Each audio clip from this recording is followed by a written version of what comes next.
ئایا پێشجەژن موچەی مانگی سێ دابش دەکرێت؟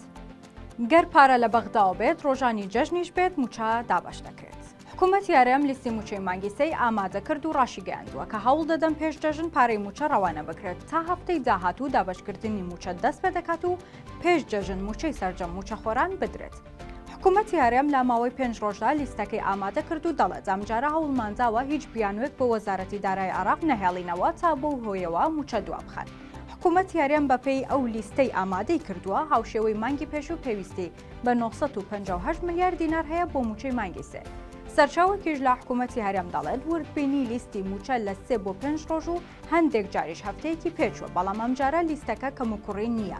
بۆیە لە هەموو حاڵەتەکاندا چاوەڕە دەکەن ئەگەر تا کۆتایی هەفتەی داهاتووش بێت پارەی موچە بگاتە هەرێم. بەپێی قسەی سەرچاوەکە وەزارەتی دارایی ئەگەر جەژنیش بێت موچە دابەش دەکەن، واتە لە هەموو حاڵەتەکاندا ئەگەر چەند ڕۆژێک پێش جەژنیش موچە بگاتە هەرێم ئەوە ڕۆژانی جەژنیش موچەی مانگی سێ دابەش دەکرێت.